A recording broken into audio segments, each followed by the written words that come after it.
Ok, meus amigos e minhas amigas, estamos de volta. Vamos continuar resolvendo as provas da OAB de Estatuto da Advocacia. Vamos na tela com a próxima questão, questão de número 6 aí do nosso material, vamos ver?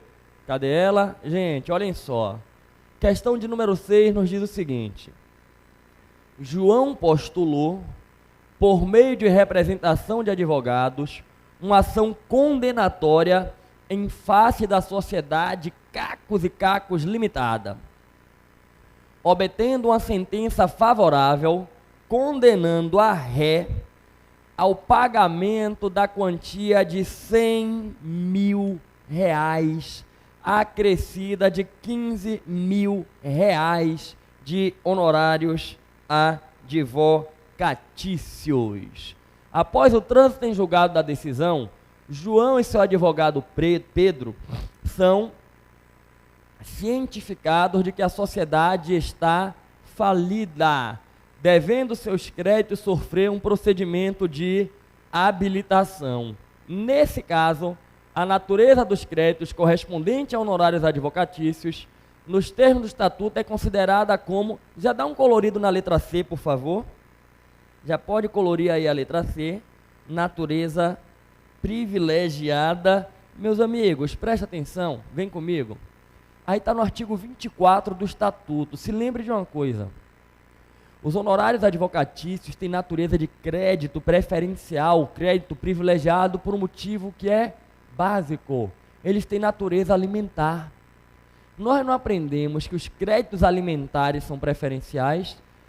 Crédito trabalhista não é crédito preferencial. Inclusive na falência não tem a preferencialidade dos créditos trabalhistas até um montante X. Veja só, advogado sobrevive de quê? Como é que o advogado consegue manter o escritório, se manter a família? Com honorários. Então, honorários para o advogado possuem natureza alimentar. Em virtude disso, são créditos preferenciais privilegiados. Bacana, próxima questão, questão 7, por favor.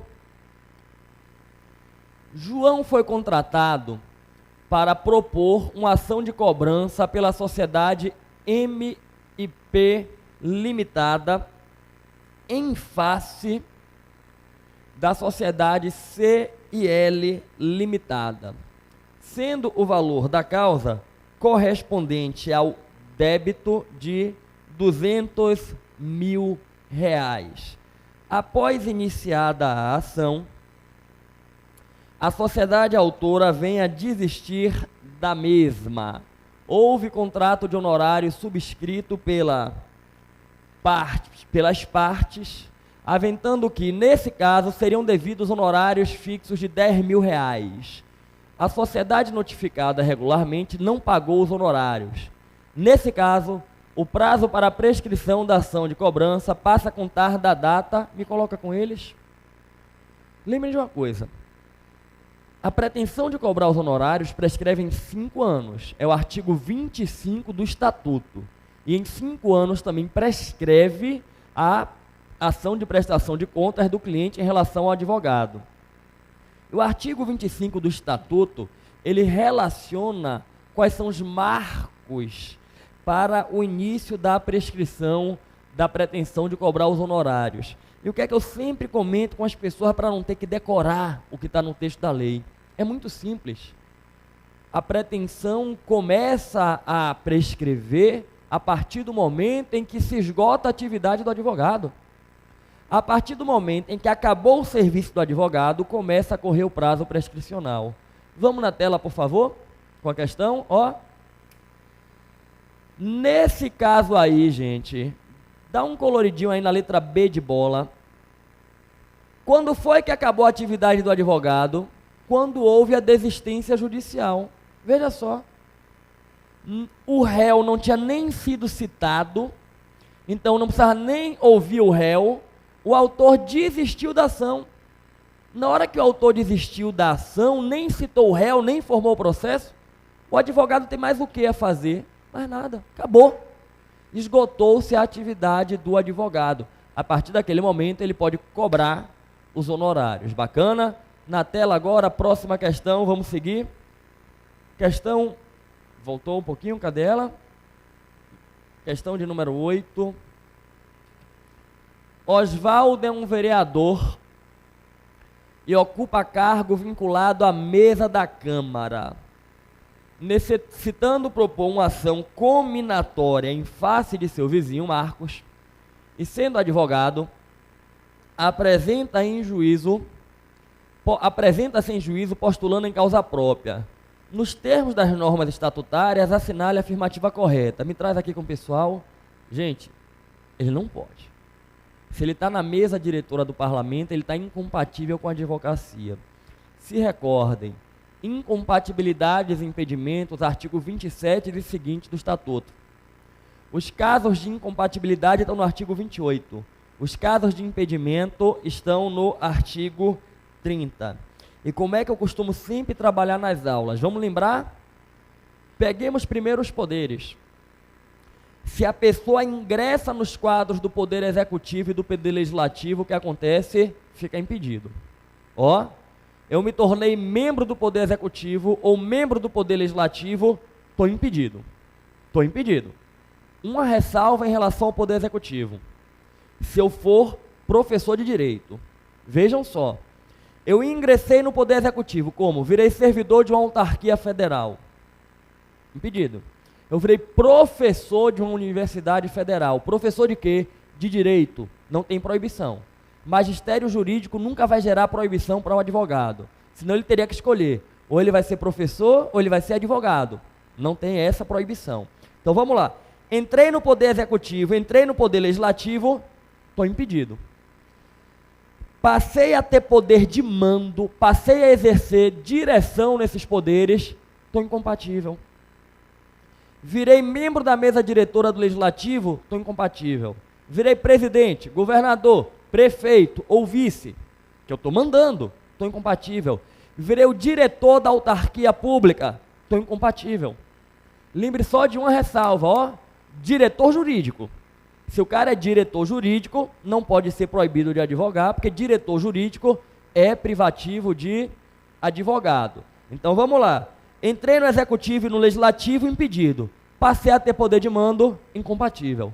E o Judiciário? Bom, se eu entrei no Judiciário, no Ministério Público ou no Tribunal de Contas, não tem conversa. Eu estou incompatível. Eu estou incompatível. Nesse caso da questão, ele é um parlamentar. Impedido.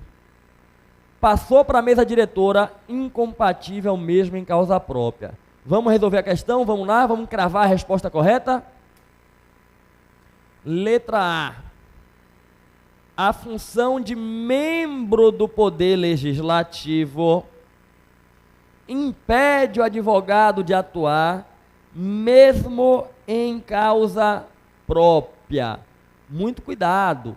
Ele só ficaria proibido realmente se ele fosse da mesa diretora. Letra B. A eleição para a mesa diretora do Legislativo impede o advogado de atuar, gerando uma incompatibilidade. Pode cravar essa letra B. Perfeita! Está corretíssima essa alternativa. Letra C. O mandato de vereador não se inclui dentre as situações de incompatibilidade, ocupe ou não cargo da mesa diretora, descartado. E a letra D, as incompatibilidades dos membros do Legislativo estão circunscritas aos integrantes do Senado e da Câmara. Me coloca com o pessoal. Mais uma questão bem tranquila, envolveu aí o estudo das incompatibilidades e dos impedimentos. Vamos seguir? Vamos para a próxima? Vamos na tela? Questão de número 9. Além de advogado, João é professor da Universidade Pública M, com natureza de autarquia, onde exerce as funções de coordenador acadêmico da graduação do curso de Direito. Dá um coloridinho no curso de Direito, por favor. Dá um colorido nisso aí. Diante do prestígio acumulado, o seu escritório de advocacia vem a ter um renome, atuando em diversas causas nas comarcas de influência da universidade. Essas circunstâncias indicam que o cargo ocupado pelo advogado seria um caso de... Cadê? Gente, Presta atenção, acabamos de falar disso. Quando a questão disse que ele está na autarquia, ele entrou no executivo. Foi a primeira coisa que você pensou? Impedimento. Depois a questão disse, ele agora é o coordenador, ele quem manda. Já está incompatível. Só que a questão falou que ele é o quê? Do curso de Direito. Ele é coordenador do curso de Direito, é o magistério jurídico. Aí não vai ter proibição nenhuma. O advogado dessa questão não tem nenhuma proibição de advogar. Não tem nenhuma proibição. Ele vai aproveitar o prestígio que ele está ganhando e reverter para a advocacia dele. Não vai ter proibição. Vamos com as alternativas? Vamos na tela? Letra A. É um caso abrangido pelas normas que criam regras de incompatibilidade para os administradores. Não. B. É um caso não previsto, vez que a atuação como dirigente de uma entidade pública é irrelevante para o sistema de incompatibilidade. Mentira. Dirigente de entidade pública vai estar incompatível. Nesse caso, não, porque ele é dirigente de curso de Direito. Letra C. Excepcionado diante da característica que o vincularia ao magistério jurídico. Pode cravar. Essa é a resposta corretíssima. Bacana, gente. E a D está descartada, porque a D diz assim, incluído no rol de incompatibilidade por não permitir que o advogado atue em universidade pública. Totalmente errada. Já que estamos na tela, vamos pegar a próxima questão, questão 10. Vamos lá? Vamos seguir? O advogado Rubem, em causa em que patrocina os interesses da sociedade, só fácil limitada, citou fatos delituosos por escrito contra a honra do réu, sem autorização do cliente. Dias depois foi surpreendido com ação criminal em virtude de fatos apresentados no processo. A descrição acima molda a seguinte infração disciplinar. Letra A. Locupletar-se por qualquer forma à custa do cliente ou da parte adversa por sua interposta pessoa. Não. Letra B. Incidir em erros reiterados que evidenciem inépcia profissional. Não. Letra C. Prestar concurso a cliente ou ao terceiro para realizar ato contrário à lei ou destinado a fraudá-lo. Não. Letra D. Fazer em nome do constituinte, sem autorização escrita desse, imputação a terceiro de fato definido como um crime. Perfeito. Dá um colorido nisso aí. Me traz na tela um pouquinho agora. Deixa eu fazer algumas observações sobre essa questão. Vejam só. O advogado imputou a outro um fato que é crime. Isso se enquadra no tipo penal de calúnia. O que é que eu quero te lembrar? A imunidade que o advogado tem, artigo 7º do Estatuto do OAB, abrange injúria e difamação, mas não abrange calúnia. Lembre disso. Advogado não tem imunidade para calúnia. Ele tem para injúria e difamação. O advogado, ele é a voz do cliente no processo. O cliente relata os fatos para o advogado transcreve na petição. Se o advogado vai transcrever, imputando ao réu um fato criminoso, isso é calúnia, e ele não tem imunidade para isso, ele tem que ter uma autorização expressa do cliente. E é por isso que os advogados criminalistas, na petição, eles já vão lá e colocam procuração expressa, na procuração já colocam expressamente a autorização do cliente para falar aquilo. Eles não são os criminalistas, os advogados em geral. Quem vai entrar com a ação e sabe que o cliente está dizendo que o outro praticou um crime, ele vai reproduzir isso na petição, pede autorização ao cliente para não se complicar. Beleza? Agora, vamos voltar na questão rapidinho, que eu quero lembrar outro aspectozinho. Senhores, volta lá aí um pouquinho. Olhem essas infrações. Olha a infração da letra A. Se locupletar à custa do cliente. Isso dá suspensão. Eu estou me locupletando, eu estou me beneficiando do meu cliente, inclusive financeiramente. Letra B. Erros que evidenciem inépcia. Inépcia é suspensão. Letra C. Realizar ato contrário à lei ou tentando fraudar a lei. também é suspensão. Também é suspensão. E a letra D, que era a resposta da questão, como não é suspensão nem exclusão, é censura, ok? Me coloca com o pessoal. Essa infração da D seria punível com censura. Por falar em censura, lembre de uma coisa. A punição de censura é registrada nos assentamentos do advogado, mas não é objeto de publicidade. Lembre de uma coisa. Todas as sanções disciplinares são registradas nos assentamentos, mas a censura não é objeto de publicidade. Suspensão e exclusão são. A censura pode ser convertida em advertência se houver algum atenuante. E a diferença é que a advertência não é sequer registrada nos assentamentos do advogado. Lembre também que, sendo o infrator primário, o Tribunal de Ética pode deixar de aplicar tanto censura como advertência se o condenado, se o infrator, se comprometer a frequentar e concluir em 120 dias um curso sobre ética profissional da advocacia. É o que nos indica lá o nosso Código de Ética no 59. Então, a censura, se tiver atenuante, eu converto em advertência, que não registra. E, se ele é primário, eu posso até deixar de aplicar a censura ou advertência se ele frequentar um curso sobre ética da advocacia. Próxima questão, por favor, vamos lá. Questão 11. Pedro, advogado regularmente inscrito nos quadros da OAB, após um regular processo administrativo disciplinar, é apenado com a sanção de exclusão por ter sido condenado pela prática de crimes contra o patrimônio, tendo a decisão judicial transitada em julgado. Após cumprir a pena e tendo sido a mesma julgada extinta pelo juízo competente, ele apresenta um requerimento de retorno à OAB. Nos termos do estatuto, deve o requerente... Me coloca aqui na tela com o pessoal. Gente, presta atenção. Lembre de uma coisa. Condenação criminal por crime infamante gera a exclusão do advogado. Ele vai responder na OAB e vai ter a pena de exclusão. O que é crime infamante não está definido. Não tem no Código Penal dos crimes infamantes. Se o advogado foi condenado por algum crime, a OAB abre um processo e, se entender que é um crime infamante, exclui ele. Nesse caso da questão, já deu para entender que ele foi excluído. Bacana. O advogado que foi excluído, ele vai poder se inscrever de novo se ele fizer a sua reabilitação. Lembre de uma coisa. Todo advogado punido pode, 1 ano após cumprida a sua pena disciplinar, fazer a sua reabilitação provando ter um bom comportamento. É o artigo 41 do Estatuto.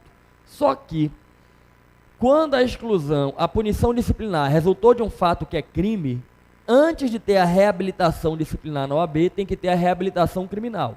Então, nesse caso aqui, o rapaz que quer se inscrever de novo, tem que primeiro ter feito a reabilitação criminal, depois fazer a reabilitação na OAB e se inscrever. A inscrição novamente na OAB não resgata o número anterior, vai gerar um novo número. E quem vai se inscrever de novo não precisa preencher todas as formalidades de quem se inscreve na primeira vez. Presta atenção. Aquilo que é necessário para se inscrever na OAB está no artigo 8º. O artigo 8º traz a relação de exigências, capacidade civil, regularidade militar, a certidão ou diploma de conclusão do curso de Direito, a aprovação no exame da ordem. Se alguém vai se inscrever de novo, não precisa, por exemplo, juntar de novo o diploma de bacharel em Direito. Porque quando ele se inscreveu a primeira vez, ele já fez isso. Não precisa fazer o exame do OAB de novo, já fez. Lembre de uma coisa, o exame do OAB você só precisa passar uma vez. Acabou. Então não vai ter que juntar toda a documentação da primeira inscrição. Vamos na tela com a questão, por favor, vamos às alternativas. Vejam só as alternativas. Letra A. Ele terá que apresentar a documentação prevista para a inscrição inaugural no quadro de advogados, além de submeter-se a um novo exame de ordem. Está descartado. Letra B, ele vai requerer a restauração de sua inscrição anterior com os documentos previstos para inscrição inaugural sem submissão ao novo exame de ordem. Também está descartado. Letra C, ele vai indicar provas para inscrição nos quadros do AB que comprovem sua capacidade civil apta a permitir o retorno, ok? E os documentos para inscrição inaugural, não precisa de todos. E a letra D, que vai ser a correta, ele vai comprovar a reabilitação e apresentar os documentos que se relacionem com a idoneidade moral, pode cravar. Essa é a alternativa correta. E, gente, ó, isso passa pelo artigo 11 do Estatuto da OAB, ok? Bacana? Vamos pegar a próxima, que é a última questão da prova passada, que é de 2012.2. Vamos ver? As alternativas a seguir apresentam algumas das competências do Conselho Federal da OAB, à exceção de uma. Traz aqui com eles rapidinho. Senhores, de vez em quando a OAB faz essas perguntas, né? O que é competência do Conselho Federal? O que é competência do Conselho Seccional? E dentro do Conselho Federal, o que é que compete à diretoria, à primeira Câmara, à segunda Câmara, ao órgão pleno, ao órgão especial? São questões um pouco burocráticas que envolvem o texto seco da legislação, do estatuto e do regulamento. A dica que eu sempre passo para as pessoas é que, se puderem, no sábado, ou até mesmo no domingo de manhã, se for o caso, pega os artigozinhos do estatuto e do regulamento que tratam das competências e dão uma lida. Dão uma lida rapidamente, porque se cair, está fresco na memória. Nessa questão não teve muita dificuldade não, porque aí estava tranquilo. Querem ver? Vamos na tela? Letra A. Compete ao Conselho Federal da OAB representar em juízo ou fora dele os interesses coletivos dos advogados. Perfeito. O Conselho Federal é o órgão supremo. Letra B. Velar pela dignidade, independência, prerrogativas e valorização da advocacia. Perfeito. Letra C. Representar sem exclusividade os advogados brasileiros nos órgãos e eventos internacionais da advocacia. Aí está errado, porque é com exclusividade. Quem representa os advogados é o Conselho Federal do AB, gente. Esse sem exclusividade foi a chave para a resposta. Maravilha? E pegando a letra D, que tem que estar certa, editar e alterar o regulamento geral, o Código de Ética e Disciplina e os provimentos que julgue necessários. Perfeito. Coloca aqui com o pessoal. Meus amigos, minhas amigas, essa foi a última prova da OAB, 2012.2. Espero que você não tenha tido maiores dificuldades em enfrentar essas questões. Nós vamos seguir pegando a prova de 2012.1. Vamos verificar também qual foi a metódica utilizada pela Fundação Getúlio Vargas. E isso vai, de certa forma, nos permitir ter um norte para o que vai acontecer na prova que iremos realizar. Vamos seguir com o materialzinho? Vamos lá? Ó, descendo um pouquinho. Desceu. Prova agora de 2012.1, questão número 1. Lara é sócia de uma determinada sociedade de advogados com sede no Rio e filial em São Paulo. Ela foi convidada a integrar cumulativamente e também como sócia os quadros de uma outra sociedade de advogados. Esta com sede em São Paulo e sem filiais. Ela aceitou o convite e rapidamente providenciou a sua inscrição suplementar na OAB São Paulo, tendo em vista que passaria a exercer habitualmente a profissão nesse estado. Gente, vem comigo, presta atenção. Ela agiu errado. Lembre de uma coisa. Os advogados podem organizar uma sociedade advocatícia. Bacana. Reuniram-se para formar uma sociedade advocatícia. A sociedade de advogados é registrada no Conselho Seccional da OAB, em cuja base territorial vai funcionar. Ponto. Sociedade de advogados não é registrada em cartório civil nem em junta comercial. É no Conselho Seccional da OAB. E o Conselho Seccional da OAB não registra a sociedade se tiver no objeto coisa diferente de advocacia, se tiver sócio que não é advogado, se tiver conotação mercantil. Sociedade de advogados é sociedade de advogado para exercer advocacia. A sociedade pode abrir filial em outros estados, não tem nenhum problema. Nenhum problema. Agora, se abrir filial em outro estado, obrigatoriamente os sócios devem promover uma inscrição suplementar. Vejam só, eu faço parte de uma sociedade de advogados na Bahia. Decidi abrir uma filial em São Paulo. Eu, como sócio, e os demais sócios, temos a obrigação de promover a inscrição suplementar na OAB de São Paulo. Maravilha. Um advogado não pode integrar mais de uma sociedade dentro da mesma base territorial que é o Estado. Eu sou sócio de um escritório na Bahia. Eu posso me tornar sócio de um escritório em São Paulo, de um escritório na Paraíba, de um escritório no Acre, não tem nenhum problema. Em cada lugar desse eu tiro a inscrição suplementar. Só que, se o meu escritório da Bahia abre uma filial em São Paulo, eu jamais posso integrar uma sociedade em São Paulo, porque eu vou estar integrando duas sociedades dentro do mesmo estado. E foi o que aconteceu na questão. A advogada, ela já tinha uma filial e decidiu entrar em outra sociedade. Não vai poder. Vamos resolver a questão? Vamos lá?